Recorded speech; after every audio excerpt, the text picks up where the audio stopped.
नमस्कार, स्वागत, अभिवादन आपका। मैं दुर्गेंद्र चौहान हूं।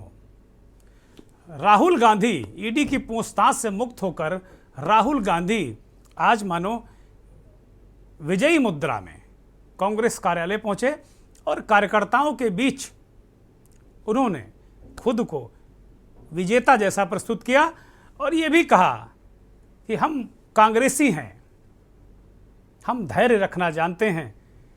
सचिन पायलट का उदाहरण दिया कि वो कितना धैर्य रखे हुए हैं। इशारा राजस्थान में था कि किस तरह वो धैर्य धारण किए हुए हैं। राहुल गांधी ने सवाल उठाए, सत्ता पक्ष पर हमला किया कि वह किस तरीके से बेजा इस्तेमाल ईडी का कर रही है। दूसरी तरफ महाराष्ट्र में उद्धव की सरकार पर संकट के बादल हैं। वहाँ जो विपक्ष है भारतीय जनता पार्टी और उसका खेमा शिवसेना से बगावत करके अलग हो चुके 40-42 विधायकों को शह दे रहा है। ये सारे विधायक, बागी विधायक असम में हैं, गुवाहाटी में, वहाँ के रेडिसन होटल में, और ये सारा मैनेजमेंट कर रहे हैं असम के चीफ मिनिस्टर और कभी कांग्रेस के बड़े खिलाड़ी रहे हेमंता विश्व शर्मा। सबसे महत्वपूर्ण बात यह है कि महाराष्ट्र में कांग्रेस और एनसीपी का एक भी विधायक, मतलब कहीं अंदर सुगबुगाहट भी नहीं हुई, एक भी विधायक अपनी जगह से हिला नहीं। कांग्रेस ने कमलनाथ को महाराष्ट्र में भेजकर एक तरीके से गाड़ेबंदी कर दी है और एनसीपी को भी अपने वफादारों विधायकों पर पूरा भरोसा है। लेकिन जो टूट है, भगदड़ है, शिवसेना में है और अभी देर शाम उद्धव ठाकरे ने आखिरी दांव चल दिया। फेसबुक लाइव में महाराष्ट्र के लोगों और शिव सैनिकों को संबोधित करते हुए उन्होंने कहा कि भाई एकनाथ शिंदे जो बागी विधायकों के नेता हैं और ठाकरे परिवार के बहुत करीबी रहे हैं, बहुत पुराने शिव सैनिक हैं, अगर वो कह देते कि आप पद छोड़ दो तो मैं चीफ मिनिस्टर क्या शिवसेना का भी पद छोड़ देता।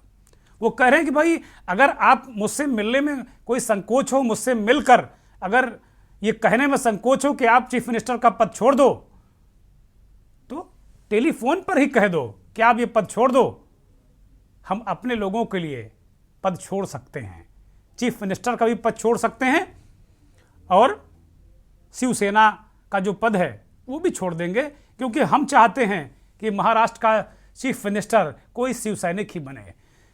उद्धव ठाकरे की तरफ से एक नया पासा फेंक दिया गया है और खबरें तो ये आ रही है महाराष्ट्र से कि एकनाथ शिंदे को चीफ मिनिस्टर बनाने के लिए भी उद्धव ठाकरे मन बना चुके हैं और ये गुरु मंत्र दिया है शरद पवार ने। आज मंथन में राहुल, ईडी और उद्धव पर बात करेंगे।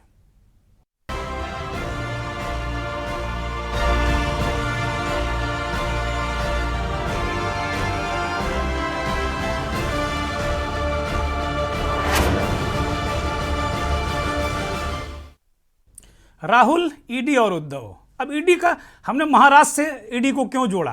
महाराष्ट्र का राजनीतिक घटनाक्रम, लोग कहेंगे कि भाई महाराष्ट्र का राजनीतिक घटनाक्रम है, 2.5 साल के बाद एक बार फिर वहां सरकार पलटने की पूरी कोशिश है और सरकार को लेकर बहुत हलचल है।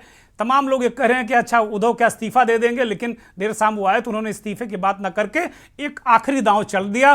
बड़ा सेंटिमेंटल दांव था और महाराष्ट्र में शिवसेना के जो महिला शाखा है, पूरे प्रदेश भर में शिव सैनिक जो बागी विधायक हैं, बागी विधायकों के नेता, महाराष्ट्र सरकार के मिनिस्टर एकनाथ शिंदे के खिलाफ प्रदर्शन कर रहे हैं और लोग कह रहे हैं कि भाई शिवसेना से ये धोखा है, विश्वासघात है, बाला साहब की नीतियों से विश्वासघात है।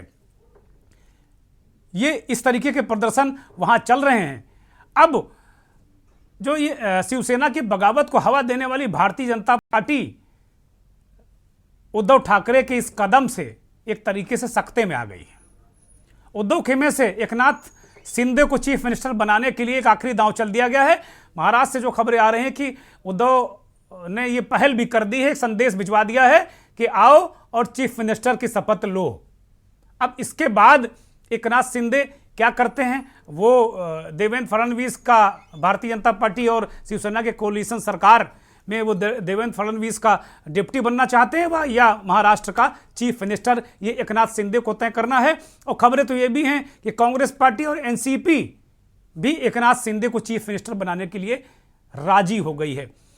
अब इस पूरे प्रकरण में ईडी कहां से इस्तेमाल हो गई?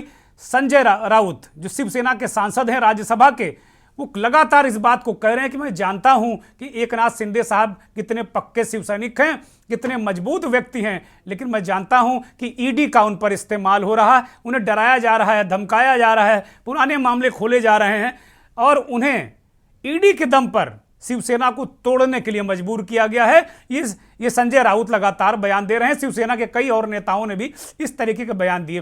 तो दोनों मामलों में, एक तरफ दिल्ली में राहुल गांधी ने कांग्रेसियों को संबोधित करते हुए ईडी से जो करीब 50-60 घंटे की उनकी पूछताछ हुई है, 5 दिनों तक लगातार 10 घंटे 12 घंटे उनसे पूछताछ हुई है, उसको लेकर राहुल गांधी ने सवाल किया कि भाई हम आज़ादी से के आंदोलन से निकली पार्टी हैं, हम ईडी से नहीं डरने वाले। तो क्या बड़ा सवाल है कि क्या मौजूदा भारत की राजनीति में, कभी सीबीआई बहुत बड़ा हथियार हुआ करता था, क्या मौजूदा भारत की राजनीति में ईडी एक पॉलिटिकल हथियार बन गया है? जैसे कभी कहा जाता था कि पिंजड़े का तोता सीबीआई को कहा जाता, तो हर जगह सीबीआई का इस्तेमाल किया जाता था, लेकिन इधर 5-6 सालों से ईडी का इस्तेमाल बहुत ज़्यादा। ये कहा जा रहा है कि देश हित में जो लोग बहुत गलत तरीके से पैसे का बंदरबाट करते रहे हैं, गलत तरीके से धन अर्जित करते रहे हैं, उनके खिलाफ ये एजेंसी जांच कर रही है। लेकिन जो जांच और जो केसेस हैं, 4,500-5 हजार केसेस इन 6-7-8 सालों में वहाँ दर्ज हुए हैं और उसमें दोषी पाए जाने वालों का जो परसेंटेज है वो 30-35 ही बताया जाता है। एग्जैक्ट संख्या मुझे याद नहीं है, लेकिन कहा जाता है कि बहुत कम है, बहुत कम, न्यूनतम है। तो क्या ये ईडी दोनों जगह इस्तेमाल हुई, कांग्रेस के खिलाफ भी इस्तेमाल हो रही और वहां उद्धव ठाकरे के खिलाफ क्या ईडी का इस्तेमाल हो रहा है? ये अपने आप में बड़ा सवाल है। राहुल गांधी ने आज ईडी की पूछताछ से फारिग होकर आज अपने कार्यकर्ताओं के बीच क्या कहा, वो सुनना बहुत जरूरी है। 3 ईडी के ऑफिसर बैठे थे, एक बाहर खड़ा था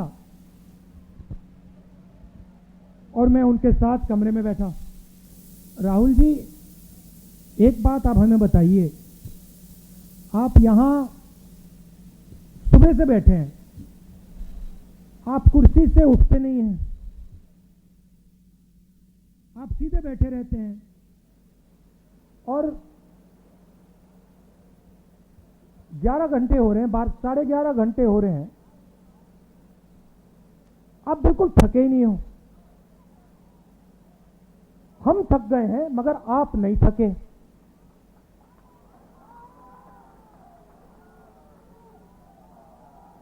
ये उन्होंने पूछा, आपका सीक्रेट क्या है?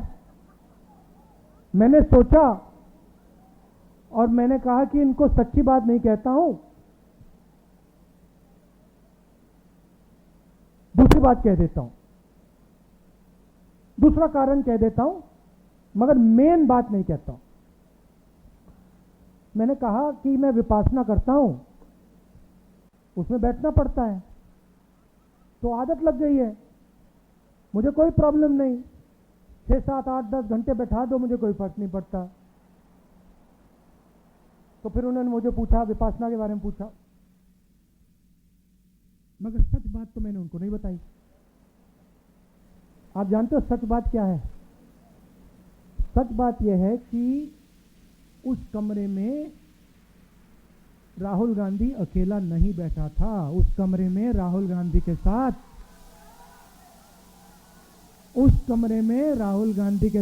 कांग्रेस का हर नेता, हर कार्यकर्ता कमरे में बैठा था। 5 दिन हुए, आखिरी दिन कहते, राहुल जी, आपने इतनी पेशेंटली सवाल के जवाब दिए, हर सवाल को आपने सुना, आपने जवाब दिया, फिर आपने चेक किया, तो इतनी पेशेंस आप में से आपको कहां से मिल गई? मैंने कहा भैया ये तो मैं आपको नहीं बता सकता। वो पहले आपने थकान की बात पूछी, मैंने विपासना बोल दिया, मैं पेशेंस का नहीं कह सकता आपको। आप जानते हो पेशेंस कहां से आई? कह देना था, कांग्रेस पार्टी में 2004 से काम कर रहा हूं। पेशेंस नहीं आएगी तो क्या आएगी?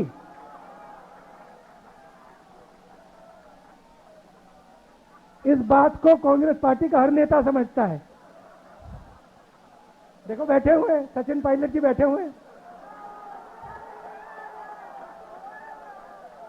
सब बैठे हुए हैं, मैं बैठा हूं।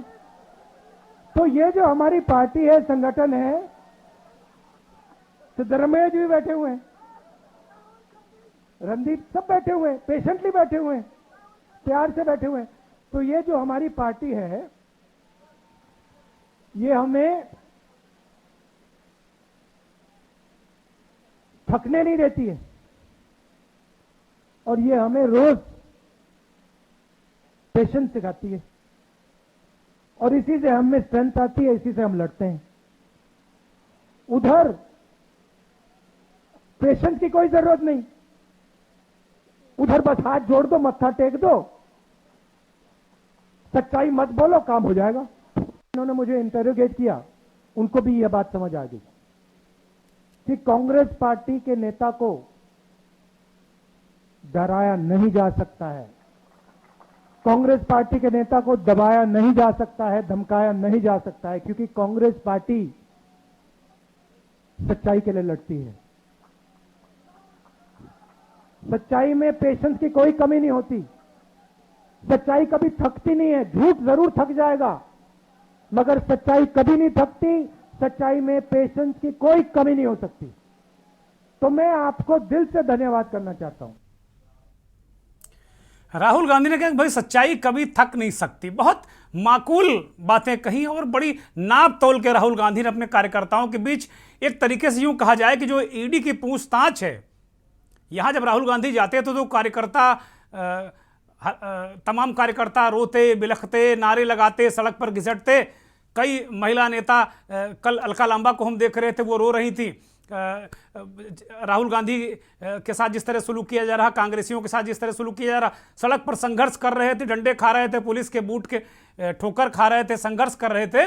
लेकिन राहुल गांधी ने ये आके बताया कि वास्तव में उस जहां पूछताछ हो रही थी, इसको एक तरीके से राहुल गांधी ने खुद को वहां पर पेश किया कि वो विक्टिम की तरह उन्होंने पेश किया अपने कार्यकर्ताओं के बीच में, और कार्यकर्ताओं ने भी बहुत ध्यान से उन्हें सुना।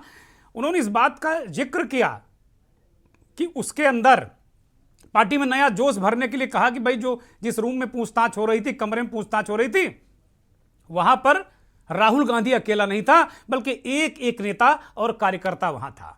विपश्यना की ताकत भी उन्होंने बताई कि भाई विपश्यना पद्धति से जिस तरीके से उन्होंने ध्यान, योग और सारी चीजें सीखी, उसका लाभ उन्हें मिला कि 12-13 घंटे तक बिना थके रुके बैठे रहे। फिर उन्होंने कांग्रेस के कार्यकर्ताओं को बताया कि भाई धैर्य रखो, सत्ता अगर दूर है या सत्ता बहुत दिनों से आपके पास नहीं है तो अधीर मत हो। उन्होंने इशारा किया कि भाई आपके अंदर इतना पेशेंस कहां से आता है। राहुल के इस बयान के बहुत दूरगामी मायने हैं और बड़ी दूर तक उन्होंने ये बातें कही। उन्होंने कहा कि भाई पेशेंस इसलिए आता कि हम 2004 से राजनीति कर रहे हैं और अभी मिला कुछ नहीं गालियों के सिवा, या पप्पू बना दिए गए। वही इशारा उन्होंने सिद्धरमैया की तरफ किया कि वो एक बार कर्नाटक के चीफ मिनिस्टर बने, अभी इंतजार कर रहे हैं, नंबर नहीं आ रहा। और सचिन पायलट के भी नाम लिया कि वो भी सीएम इन वेटिंग है राजस्थान में, उनका भी नाम नहीं आ रहा, लेकिन नंबर नहीं आ रहा, अभी पेशेंस रखे हुए हैं। उन्होंने इस बात को कहा कि सच्चाई कभी थक नहीं सकती, इसलिए सच्चाई के साथ डटे रहो। अपने देश भर के कार्यकर्ताओं में एक जोश भरने की कोशिश की और एक तरीके से इस पूछताछ के बाद राहुल गांधी का अंदाज बहुत बदला नजर आ रहा था। ये पूरा जो राहुल और ईडी का मसला था। अब महाराष्ट्र की बात करते हैं।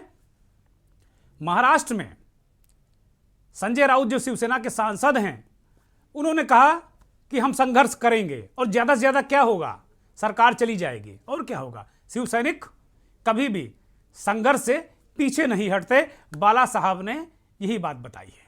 देर शाम जब उद्धव बाला साहेब ठाकरे ने फेसबुक लाइव करके कार्यकर्ताओं को संबोधित किया और बागी नेताओं को संदेश दिया कि वो मुख्यमंत्री का ही नहीं, शिवसेना के भी सारे पद छोड़ने को तैयार हैं। बस उनसे एक बार कह तो दो कि पद छोड़ दो, और आने की भी जरूरत नहीं। अगर शर्म आ रही है सामने आने में, या आने की हिम्मत नहीं कर पा रहे हो, या कोई संकोच है, तो फोन पर फोन मिलाओ और बता दो कि आप पद छोड़ दो, मैं पद छोड़ दूंगा। ये बहुत बड़ी बात कही। इस उद्धव ठाकरे के इस बयान और जो भावुक संबोधन था, उसके बाद मुख्यमंत्री आवास जो महाराष्ट्र का है, उसके बाहर तमाम कार्यकर्ता वहां पहुंच गए, वो नारे लगा रहे हैं। मैं अपने सहयोगी से कहूंगा कि जरा एम्बियंस के साथ में वो सुनाए कि वो क्या कह रहे हैं कार्यकर्ता।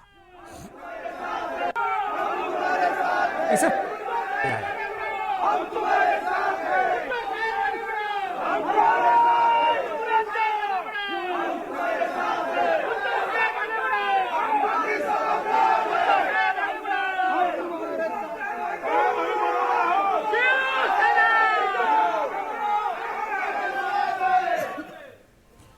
तो आपने सुना कि किस तरीके से उद्धव ठाकरे का समर्थन कर रहे हैं।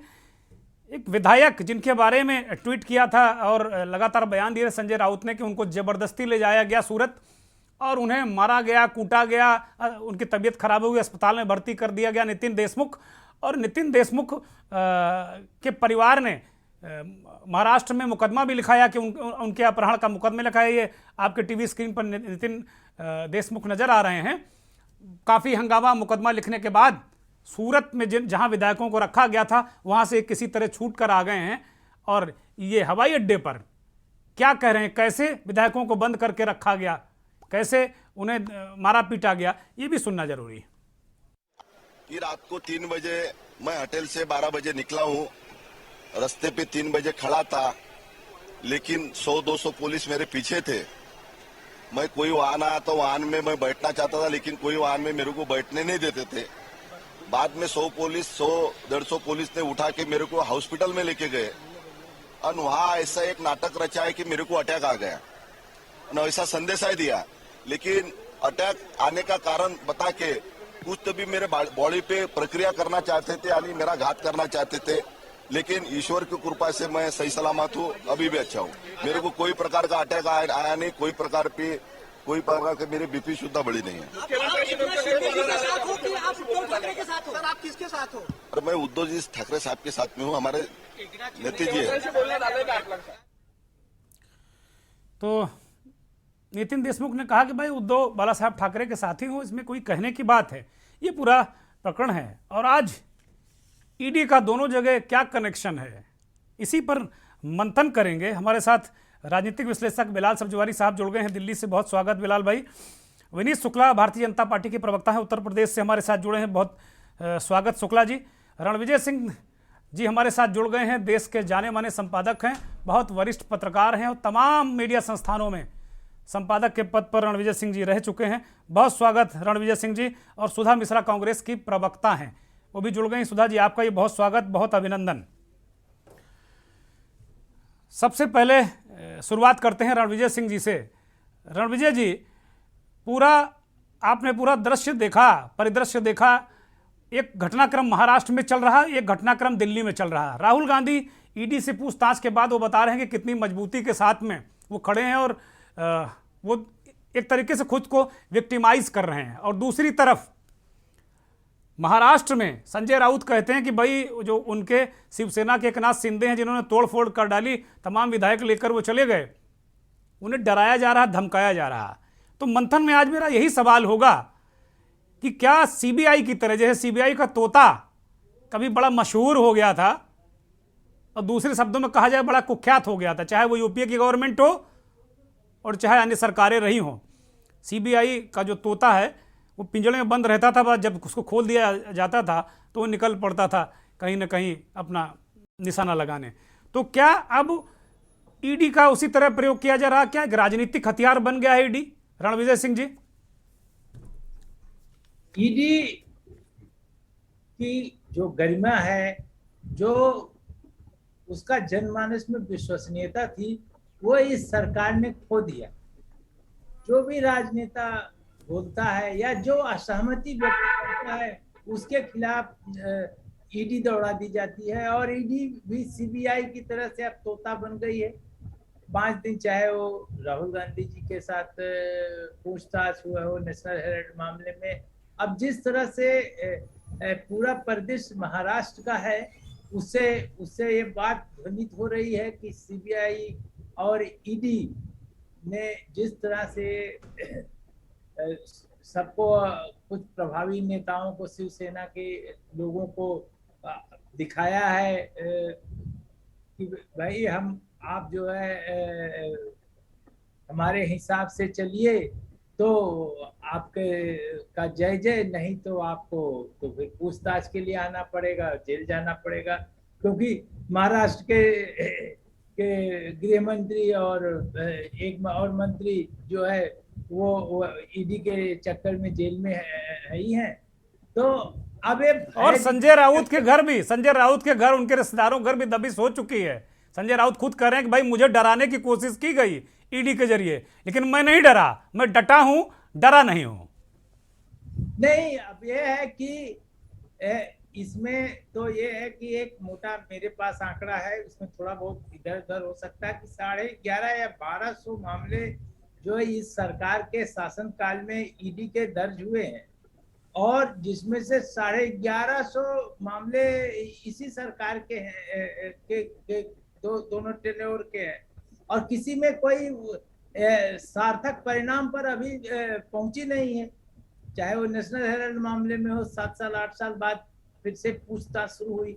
एक बार जो है वहीं के अधिकारी ने उसको केस बंद कर दिया था, फिर से केस खोलवा दिया गया। तो ये राजनेताओं के साथ जो ये हो रहा है, या जो भी, चाहे वो सामाजिक कार्यकर्ता हो, साहित्यकार हो, पत्रकार हो, सबका मुंह बंद हो, एक ध्वनि निकले जो सत्ता के पक्ष में हो।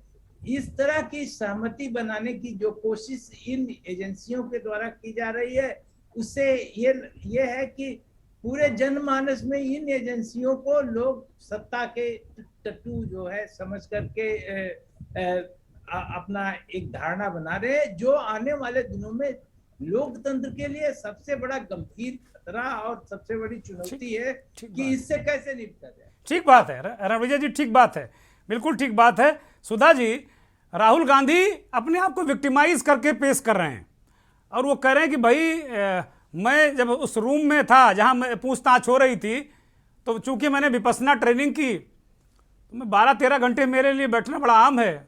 ईडी के अधिकारी थक जा रहे थे, वो पूछ रहे थे कि भाई आप कैसे बैठ सकते, तो मैंने विपस्सना बता दिया था। कार्यकर्ताओं से वो कहते हैं कि मैंने असली बात नहीं बताई थी उनको, और असली बात यह है कि प्रत्येक कार्यकर्ता, प्रत्येक नेता उनके साथ पूछताछ में था।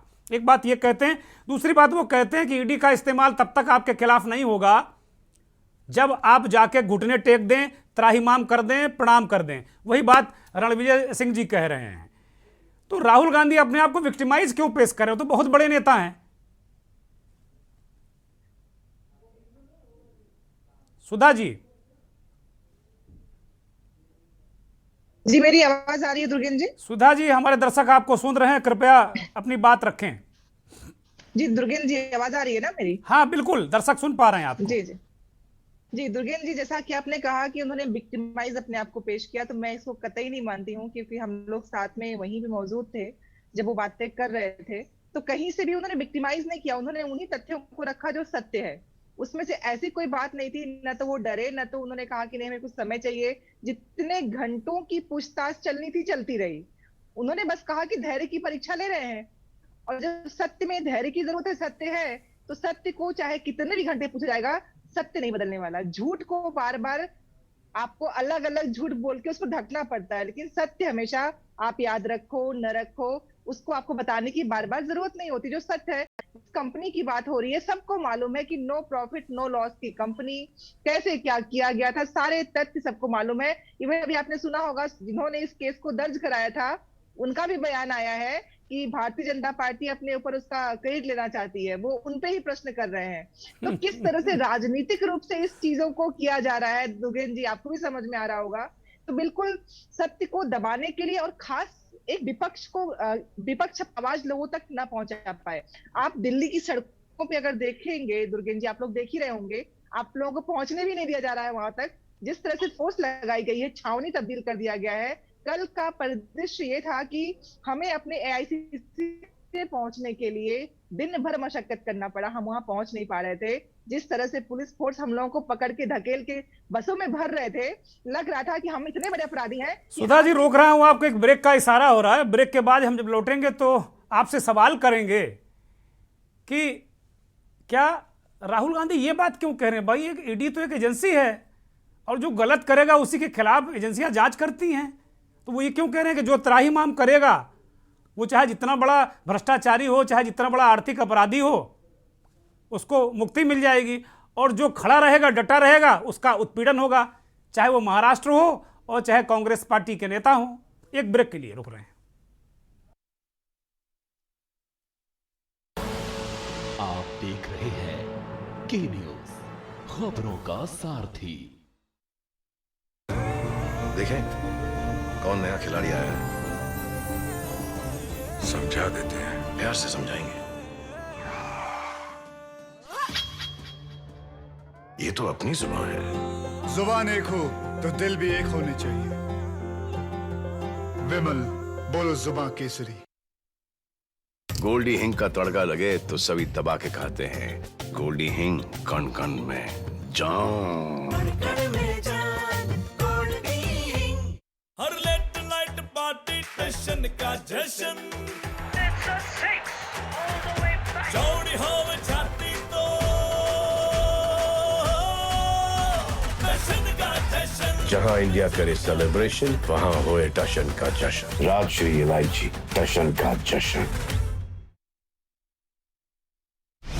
के न्यूज की खास पेशकश सप्ताहांत में देखिए नेशनल हेराल्ड ईडी का शिकंजा इस शनिवार रविवार रात 8 बजे, और तबाही सिर्फ तबाही शनिवार रविवार रात 8:30 बजे प्रबुद्ध चौहान के साथ। देखें कौन नया खिलाड़ी आया है, समझा देते हैं, प्यार से समझाएंगे।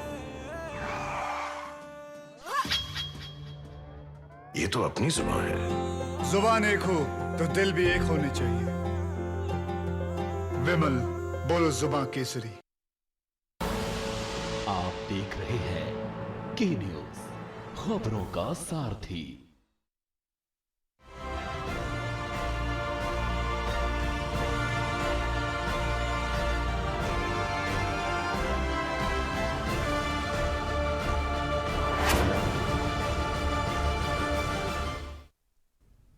राहुल, ईडी और उद्धव, इस पर मंथन कर रहे हैं हम।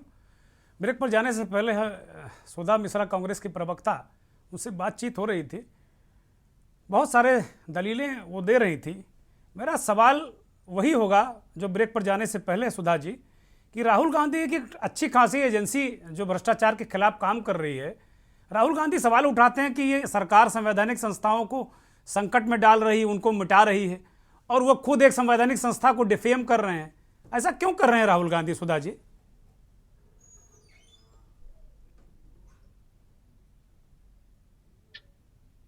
जी, आवाज आ रही है? सुधा जी आप सुन पा रही हैं हमें?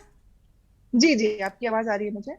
मैंने सवाल किया, ब्रेक पर गए थे तब भी हमने ये सवाल किया था, और पुनः इस सवाल को दोहरा रहा हूं कि भाई राहुल गांधी नरेंद्र मोदी और उनकी सरकार पर आरोप लगाते हैं कि उन्होंने संवैधानिक संस्थाओं को नष्ट कर दिया, खत्म कर दिया, इसलिए देश में संकट पैदा हो गया है, लोकतंत्र खतरे में है।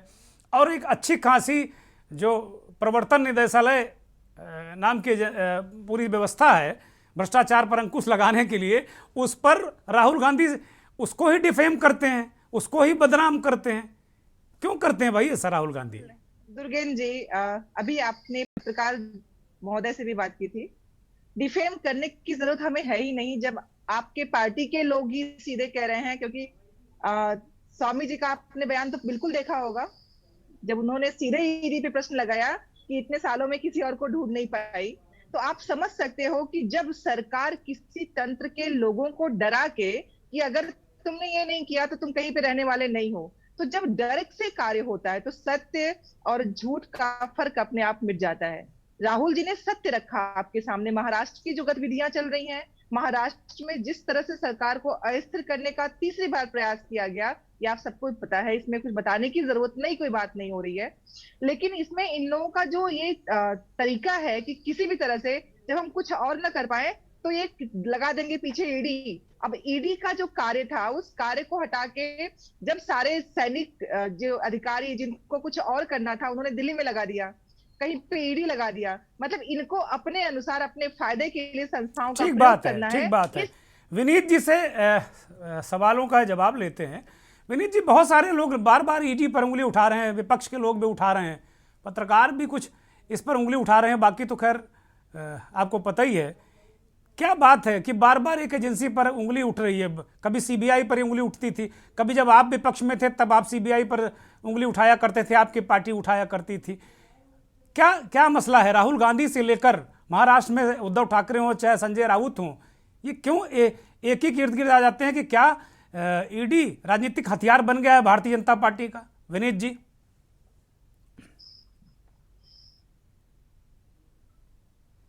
विनीत जी, अनम्यूट करें अपने आप को अगर मेरी आवाज सुन रहे हैं तो।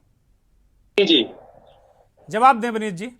आवाज आ रही है दुर्गेश जी? दर्शक सुन रहे हैं आपको। विनीत जी अपना जवाब कंप्लीट करें। जी मैं कह रहा हूं दुर्गेश जी, देखिए कांग्रेस पार्टी की यही विडंबना है। कांग्रेस जब सत्ता में होती है तो इस तरीके से दुरुपयोग करती है, सभी ने देखा, पूरे देश ने ये देखा है किस तरीके से प्रधानमंत्री रिमोट से चलते थे। जब प्रधानमंत्री ही रिमोट से 10 जनपद से संचालित होते हों तो ईडी और इनकम टैक्स या गवर्नमेंट के जो भी डिपार्टमेंट थे उनके क्या हालात थे, ये कांग्रेस के शासनकाल में सबने देखा। लेकिन भारतीय जनता पार्टी ऐसे सभी जो संस्थाएं हैं, ये सरकारी संस्थाएं, ये सभी स्वतंत्र हैं और ये अपना काम करती है।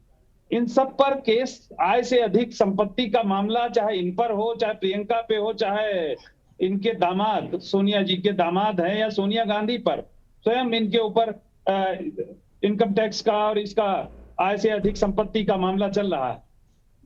तो ये कहना कि ये भारतीय जनता पार्टी की सरकार इसका दुरुपयोग कर रही है, इसका ये कर रही, अरे भाई ये मैंने पहली बार देखा है कि कोई आरोपी जिसके ऊपर आरोप है वो वहां जाने के बजाय उनके सारे नेता मिल करके धरना प्रदर्शन कर रहे हैं, जैसे लग रहा है कि कोई बहुत विपत्ति आ गई है या बहुत देश पे संकट आ गया। कह रहे देश में बड़ी उथल पुथल होने वाली है, बड़ा संकट आ गया है।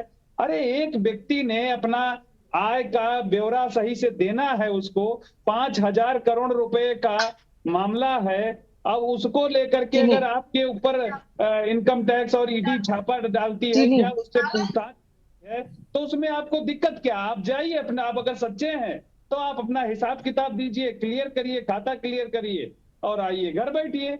विनीत जी, आप इनकी शिकायत है कि आप ह्यूमिलेट करते हैं, टॉर्चर करते हैं, आदमियों को तब तक टॉर्चर करते हैं जब तक घुटने न टेक दे। ये आज राहुल गांधी खुद कह रहे थे। इसी तरीके से आपने एकनाथ शिंदे को पकड़ लिया, अब वो इधर उधर कहीं सूरत से अहमदाबाद, अहमदाबाद से सूरत, सूरत से असम पहुंच गए, गुवाहाटी।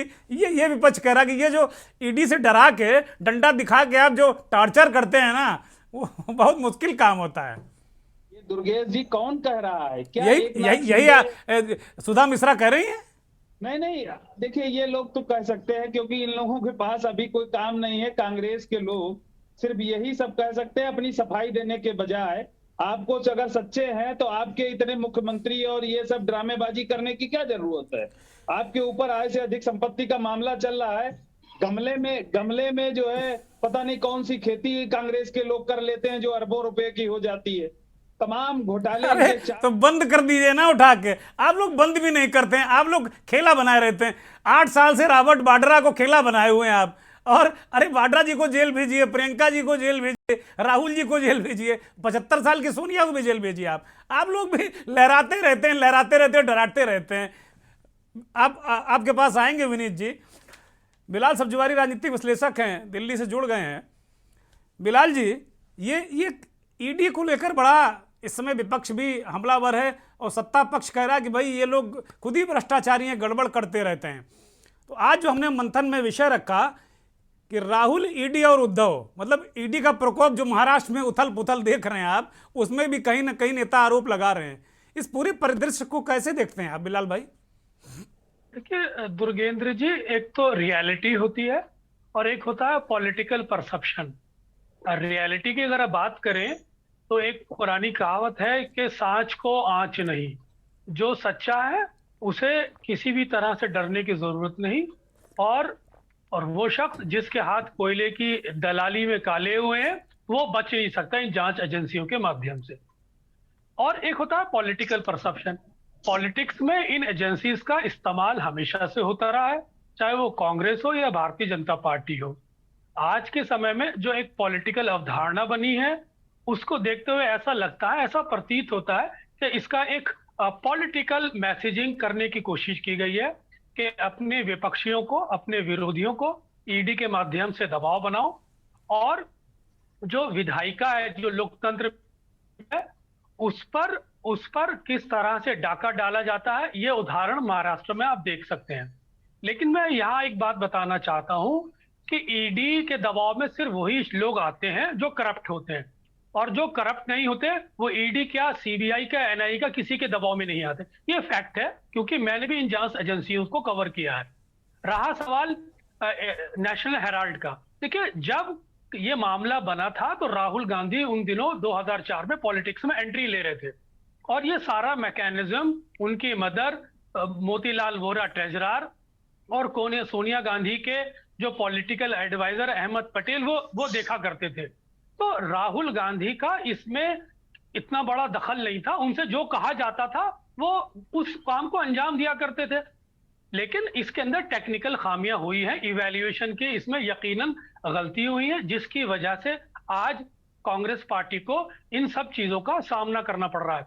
हालांकि इसका लीगल एस्पेक्ट भी है कि मामला 2015 में बंद कर दिया गया था और उसके बाद से दोबारा खोल दिया गया। लेकिन अगर ईडी इसको जांच में पकड़ लेती है और पॉलिटिकल प्रेशर होता है तो यकीनन ये कांग्रेस के लिए एक दुविधा का मसला होता है। लेकिन यहाँ पर एक बात सबसे महत्वपूर्ण है कि इसके जो कंप्लेनेंट थे, जो इसके शिकायत करता थे, सुब्रमण्यम स्वामी, जब उन्होंने ये केस डाला था तो उस समय वो कांग्रेस से बहुत नाराज रहा करते थे और मोदी के बहुत अच्छे दोस्त हुआ करते थे। आज उन्हीं सुब्रमण्यम स्वामी की मोदी से 36 का आंकड़ा है। भारतीय जनता पार्टी के सांसद होने के नाते वो मोदी को समय समय पर टारगेट भी करते हैं। तो उनके बारे में ये कहा जा रहा है अगर वो ट्रायल कोर्ट में वो किसी तरह भी बैक ट्रैक कर गए इस इशू पर तो ये मामला धारा का धारा रह जाएगा। तो ये भी सारा इसका पॉलिटिकल एस्पेक्ट है। लेकिन ये बात ठीक है कि राहुल गांधी ने जिस तरह से जिस कूलनेस के साथ अपना दृढ़ संकल्प दिखाया, एक मैसेजिंग करने की कोशिश की, और उस प्रेशर को जो बाहर समझा जा रहा था कि राहुल गांधी पे बहुत प्रेशर है, उन्होंने ये बता दिया कि कांग्रेस कार्यकर्ताओं की जो शक्ति है उस शक्ति के साथ मैं इस लड़ाई को लड़ने के लिए तैयार हूं। अब रहा महाराष्ट्र का सवाल, तो यकीनन मैंने आपको अभी थोड़ी देर पहले भी कहा था कि विधायिका जो लोकतंत्र में जीत के आती है उसे प्रलोभन दे के, उस पर दबाव बना के उसका अपहरण किया जाता है। ऐसे बहुत सारे एग्जाम्पल्स हैं जिसमें ईडी बहुत बड़ा रोल प्ले कर रही है। दरअसल सीबीआई और ईडी की जो कार्य प्रणाली है उसमें अंतर होता है। सीबीआई को इन्वेस्टिगेशन के लिए राज्य की अनुमति की जरूरत होती है, और जो महाराष्ट्र सरकार, या आपने देखा होगा पूर्व वेस्ट बंगाल सरकार, या आपने देखा होगा छत्तीसगढ़ में, इन सरकारों ने देने से मना कर दिया था और कहा था कि हम अपने यहाँ नहीं घुसने देंगे। तो अब नए तरीके से ईडी, जिसकी पास असीमित पावर होती है, शक्ति होती है, उसको मनी लॉन्ड्रिंग के मामले में किस तरह से लेन देन हुआ ब्लैक मनी का, उसका इस्तेमाल किया जाता है और राजनीतिक पार्टियां करती हैं। अब ये देखना है कि अगर करप्ट है तो आप फंसेंगे, अगर करप्ट नहीं है तो सांच को आंच नहीं। लेकिन कुल मिलाकर ये लड़ाई एक राजनीतिक रूप धारण कर गई है, जिसका अंदर ये साफ प्रतीत होता है कि इन संस्थाओं का राजनीतिक उपयोग और दुरुपयोग हो रहा है। बिल्कुल ठीक है बिलाल भाई, ये तो लगभग आपने साफ कर दिया कि राजनीतिक दुरुपयोग होता रहा है, कोई नई बात नहीं। भारतीय जनता पार्टी अकेले नहीं कर रही है, पहले भी होता रहा है। अब हो सकता है इन्होंने कुछ बढ़ा दिया हो या कुछ कम कर दिया हो, लेकिन कुल मिलाकर ये होता रहा, इन एजेंसियों का दुरुपयोग होता रहा है। रणविजय जी, महाराष्ट्र का जो घटनाक्रम है उसमें क्या लग रहा है कि कहाँ उद्धव ठाकरे से चूक हुई? क्या अब एक तरीके से वहाँ जो महाअघाड़ी की सरकार है क्या वो बचेगी या जाएगी? क्या समीकरण, क्या गणित आपको नजर आ रहा है? क्योंकि आपने देश के तमाम बड़े मीडिया वेंचर्स में वर्षों तक आपने नेतृत्व किया है और बहुत राजनीति को बहुत अच्छी तरह से समझते हैं और महाराष्ट्र को भी बहुत अच्छी तरह से आप जानते हैं। देखिए, ये खेल तो शुद्ध दबाव का है कि जांच एजेंसी एकनाथ शिंदे पर कितना हावी रहती है और उनको कितना टट्टू की तरह बनाती है, और वो उनको किस हद तक ले जा करके बीजेपी साफ पाक बन करके उनको सरकार गिरवा करके अपनी सरकार बनाती है। ये तो अभी समय लगेगा, लेकिन ये बात जरूर है कि उद्धव ठाकरे जो है वो अति विश्वास में, उनका अपने विधायकों से अगर संवाद इतना कमजोर न हुआ होता तो इतने विधायक एकनाथ शिंदे के साथ एक साथ जा नहीं सकते थे। जबकि मुझे अब ये लगता है कि जिस तरह से विधायकों को लेकर के इधर से उधर, रणविजय जी एक सवाल और मन में आ रहा है कि भाई चलनी में दूध दो और कर्म को दोष दो। जो आप बात कह रहे हो, ये कहावत है कि अब चलनी में खुद ही आप दूध दो रहे हैं, लगा रहे हैं, और उसके बाद आप अपने कह रहे हैं कि भाई हमारे कर्म खराब हैं, भाग्य खराब है। उद्धव ठाकरे, ये आरोप था कि एक तो वो विधायकों से मिलते नहीं थे, उनकी पत्नी, उनका बेटा सरकार चला रहा था। हालांकि सुधा जी मुस्कुरा रही हैं, सरकार में ये भी शामिल हैं, और ये अपने विधायकों को, इनकी पार्टी बिल्कुल पकड़े बैठे हुए कि कहीं हमारे दो चार न खिसक जाएं। लेकिन रणविजय जी, ये भी तो एक बड़ा फैक्टर है। एकनाथ शिंदे कह रहे हैं कि भाई आप हिंदुत्व से हट गए, आप भारतीय जनता पार्टी के साथ सरकार बनाइए तो मैं आपके साथ हूं। ये किस तरह की बार्गेनिंग चल रही है? देखिए, ये तो कहते हैं कि राजनीति में एक बड़ा कहावत है कि हमारे यहाँ आओगे तो क्या लाओगे, और तुम्हारे यहाँ आएंगे तो क्या दोगे। ये लेन देन का सौदा है कि भाई आप हमको ये चीज देंगे और हमको जांच से बरी रखेंगे तो हमारी दुकान चलती रहेगी, आप अपना चलाइए। क्योंकि अब प्रतिबद्धताएं जो हैं, दलीय प्रतिबद्धताएं खत्म हो गई है। आप देखिए, जब वहां पर अकालियों की सरकार थी तो वहां पर सबसे पंजाब में, तो वहां पर हरदम जो सीनियर लीडर थे उनका जो है मनमुटाव मुख्यमंत्री के परिवार के हस्तक्षेप से रहता था। यहाँ भी वही हाल है जो महाराष्ट्र में उनकी पत्नी और उनके बेटे आदित्य ठाकरे ने किया। उसे सीनियर नंबर 2 कहे जाते हैं एकनाथ शिंदे, और थे भी। और वो जो है इसलिए उनको नागवार लगा कि आगे चल के अगर ये सब कुछ कर देंगे तो हमारा जो प्रभुत्व है पार्टी में, जिस तरह से चल रही है, ये खतरा है। तो हमको दूसरा घर तलाशना चाहिए, दूसरा बनाना चाहिए। तो वो उन्होंने ये काम कर लिया है। लेकिन अभी भी संभावनाएं हैं कि जिस तरह से कुछ बातें मुझे भी पता चलती है कि कुछ बात इस तरह से हो रही है कि ये जो तूफान है किसी तरह से थम जाए। लेकिन जितना घनत्व बड़ा होगा एकनाथ शिंदे के खिलाफ करप्शन का, और उनके जो लेफ्टिनेंट हैं 2-3, उसी आधार पर वो लोग एक्ट करेंगे। क्योंकि ईडी के घेरे में वो सब लोग हैं।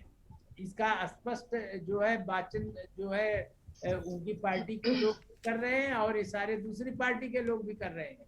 तो अब इसमें ये देखना है कि संकट बहुत गंभीर है और कुछ भी हो सकता है। और बीजेपी इस बार दांव हारना नहीं चाहती है, इसलिए खतरा ये बहुत गंभीर है सरकार बचने का। ठीक बात है, ठीक बात है। सुधा जी, आप और एनसीपी कह रहे हैं भाई शिवसेना अपने विधायक बचाए, क्या सहयोगी का यही धर्म है? आप तो धर्म भी बीच मझधार में छोड़ दिए आप उद्धव ठाकरे को। जी नहीं दुर्गेश जी, किसी ने बीच मझधार में नहीं छोड़ा हुआ है। जिस तरह से भाजपा की पूरी ताकत लगी हुई है, मैं उस पे 4 लाइनें कहना चाहती हूँ कि सब्र न देख मेरा, सब्र न देख मेरा अपने सितम को और धारदार कर। विनीत जी ध्यान दीजिएगा कि सब्र न देख मेरा अपने सितम को और धारदार कर, मुझे हरा सके ऐसे नए तरीके अख्तियार कर, हम तो परेशान हैं फिर भी जीत जाएंगे। रहमत न करने वाले अपनी सीरत तो हयादार कर, रहमत न करने वाले अपनी सीरत तो हयादार कर। जरूरत इस चीज की है कि जो आप कर रहे हो उसको कितने बेशर्मी से कहा जा रहा है कि ये लोग करते थे हम कर रहे हैं और कुछ नहीं कर रहे हैं।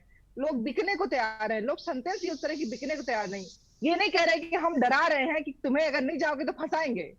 अब व्यक्ति न इधर खाए इधर कुआं जाए कहाँ, लेकिन इसके बाद भी दुर्गेश जी मैं फिर भी आपसे नहीं है, सुधा जी को नहीं, मुझे बहुत याद है, मैं आपके बीच में नहीं बोल रही हूँ। विनीत भाई मैं बोल रहा हूँ।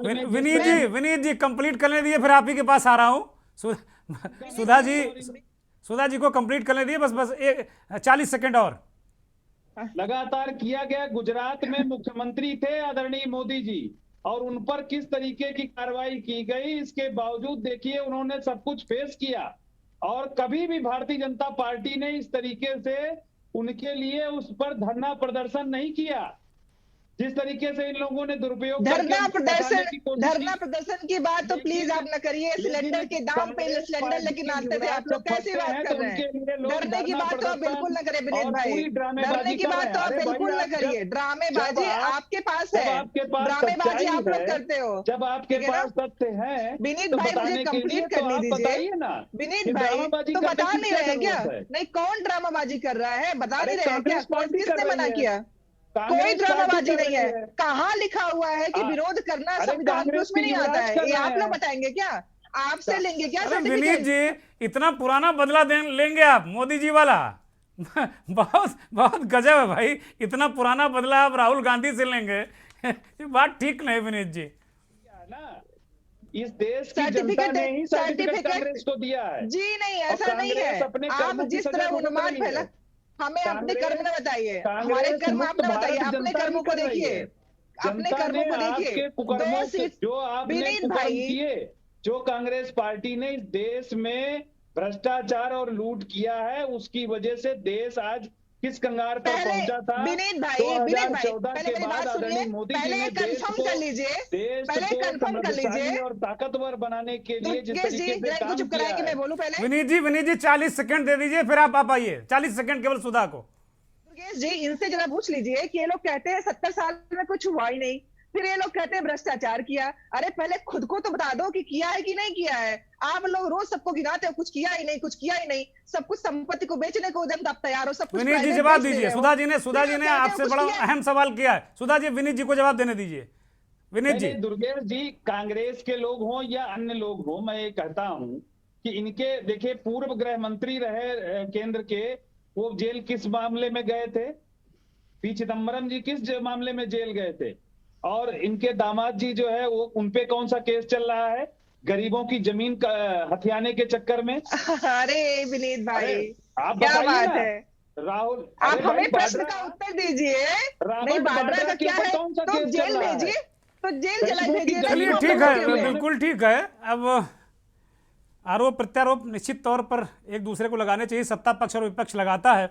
बिलाल भाई, इस मंथन का, आज के प्रोग्राम का फाइनल कमेंट कि क्या जो एजेंसियां हैं उनका सभी दल, जैसा आपने कहा भी है कि क्या इस तरीके का राजनीतिक दुरुपयोग महाराष्ट्र में भी हो रहा है? और दूसरा मेरा सवाल है बहुत कि क्या उद्धव ठाकरे से कहीं चूक हुई अपनी पार्टी को संभालने में? बिलाल भाई फाइनल कमेंट। देखिए, यकीनन जब तक आप एक पुरानी कहावत है, keep your house in order, जब तक आप अपने घर को नहीं संभाल के रखेंगे तो राजनीतिक प्रतिद्वंदी तो उस पर एनक्रोचमेंट करेगा। तो ये उद्धव ठाकरे से कहीं ना कहीं गलती हो गई कि उन्होंने एकनाथ शिंदे को अपने कॉन्फिडेंस में नहीं रखा। एक और पुरानी कहावत है कि keep your friend close to your chest and keep your enemies more closer to your chest. अपने दुश्मन को ज्यादा करीब रखना चाहिए। राजनीति में रणनीति का हिस्सा होता है कि आपको you have to keep your house in order, आपको अपने लोगों को जोड़ के रखना है। अगर आप इसमें नाकाम है तो यकीनन राजनीतिक प्रतिद्वंदी उसका फायदा उठाएगा। साथ ही साथ ये लड़ाई अब पॉलिटिकल परसेप्शन की है कि आपकी कमीज मेरी कमीज से सफेद कैसे। सत्ता पक्ष में लोग बैठे हुए नहीं चाहते कि विपक्ष के लोग ये साबित करें कि उनका चरित्र ये साफ है और इसकी सिंपैथी वो अपने जमीन पे जाके एकत्रित करें। इसीलिए लोकतंत्र के अंदर वो इस मैकेनिज्म को डेवलप कर रहे हैं कि जो विपक्षी नेता हैं, जो उनका बड़ा बड़ा क्लेम होता है कि हमारी कमीज साफ है, तो लोकतंत्र के अंदर जो सत्ता पक्ष है वो बता देना चाहता है कि आपकी भी कमीज कोई धुली हुई नहीं है। तो ये सारी परसेप्शन की लड़ाई है कि आपकी कमीज मेरे कमीज से सफेद नहीं। ठीक बात है बिलाल भाई, बहुत शुक्रिया आपका। रणविजय जी बहुत शुक्रिया, सुधा जी बहुत शुक्रिया और विनीत जी बहुत शुक्रिया। बिलाल भाई इस बात को कह रहे हैं कि भाई लड़ाई कमीज की है, किसकी कमीज कितनी सफ़ेद इसकी लड़ाई है। वो कह रहे हैं कि भाई चुनाव आ रहा है और सत्ता पक्ष विपक्ष को उसकी कमीज सफ़ेद नहीं रखने देना चाहता। यही वजह है कि बार बार आरोप लगते हैं ईडी के दुरुपयोग की या अन्य एजेंसियों के दुरुपयोग की। मंथन में अब आगे बढ़ेंगे और बात करेंगे उत्तर प्रदेश के आजमगढ़ और रामपुर लोकसभा उपचुनाव की। कल बृहस्पतिवार को दोनों जगह मतदान होगा और 26 तारीख को दोनों जगह मतगणना के बाद परिणाम आ जाएंगे। ये दोनों सीटें, दोनों लोकसभा की सीटें समाजवादी पार्टी के पास हैं और मुख्य मुकाबला भी दोनों जगह समाजवादी पार्टी और भारतीय जनता पार्टी के बीच है। अखिलेश यादव ने आजमगढ़ सीट छोड़ी थी इसलिए चुनाव हो रहा है। मोहम्मद आजम खान ने रामपुर सीट छोड़ी थी इसलिए चुनाव हो रहा है। मुख्य निर्वाचन अधिकारी अजय कुमार शुक्ला ने बताया कि आजमगढ़ और रामपुर दोनों सीटों के लिए मतदान सुबह 7 बजे से शाम 6 बजे तक होगा और सारी व्यवस्थाएं कर ली गई हैं। कुल मिलाकर ये खबर बताने का मतलब सिर्फ इतना है कि ये दोनों जो संसदीय क्षेत्र हैं ये समाजवादी पार्टी का गढ़ माने जाते हैं। और एक बहुत खास बात कि अखिलेश यादव जो समाजवादी पार्टी के मुखिया हैं इस बार अपने गढ़ में एक बार भी चुनाव प्रचार करने नहीं गए। अगर इसके बाद भी दोनों सीटें समाजवादी पार्टी जीत जाती है तो कम से कम ये कहने के लिए हो जाएगा अखिलेश यादव के पास कि हम गए नहीं फिर भी हमारी पार्टी चुनाव जीत गई। इससे समाजवादी पार्टी के कार्यकर्ताओं का मनोबल और थोड़ा सा एज उनको मिलेगा। हालांकि राजनीतिक विश्लेषक कहते हैं कि उपचुनावों में जीत हार से बहुत ज़्यादा फर्क आगे के चुनावों में पड़ता नहीं है। अब वक्त हो चला है मंथन में चलते चलते में आपको हम एक ऐसी शख्सियत के बारे में बताने जा रहे हैं जो एनडीए से राष्ट्रपति पद की उम्मीदवार हैं, कैंडिडेट हैं। मीडिया ने द्रौपदी मुर्मू की सिर्फ एक खूबी या उनके जीवन का एक पहलू सामने रखा है कि वो आदिवासी हैं, वो महिला हैं। इससे ज़्यादा कोई बहुत सारी चीज़ें उनके बारे में मीडिया में नहीं है। लेकिन ये आदिवासी होना इनके वश में नहीं था, बाई बर्थ हैं। महिला होना भी इनके वश में नहीं था, लेकिन जो इनके वश में था वो इन्होंने बखूबी किया। उनके जुझारूपन, उनके संघर्ष की कहानी किसी गाथा से कम नहीं है और इस संघर्ष को किसी ने सामने प्रसारित नहीं किया है। पति और 2 बेटों की मौत के बाद उन्होंने पढ़ाई की, वह भी अपने बच्चों के उम्र के साथ के विद्यार्थियों के साथ बैठकर उन्होंने न केवल क्लास ली बल्कि परीक्षाएं भी पास की, ग्रेजुएट हुई और सरकारी नौकरी प्राप्त की। 2 बेटों और पति के निधन के बाद खुद और बेटियों और परिवार को संभालना बहुत बड़ी चुनौती थी। उसके बाद भी छोटी नौकरी से शुरुआत करते हुए, परीक्षा देते हुए वो शिक्षिका बनी और क्लास 2 की पोस्ट पर पहुंची।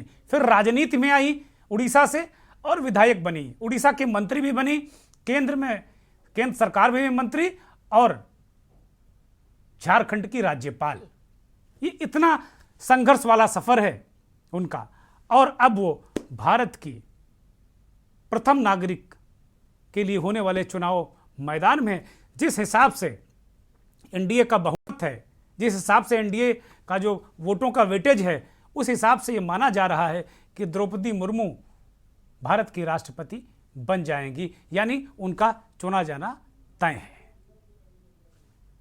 मेरी बहुत शुभकामनाएं उनके लिए, अग्रिम शुभकामनाएं। हालांकि अभी रिजल्ट नहीं आया है, लेकिन कम से कम इस संघर्ष को नमन, इस संघर्ष को प्रणाम।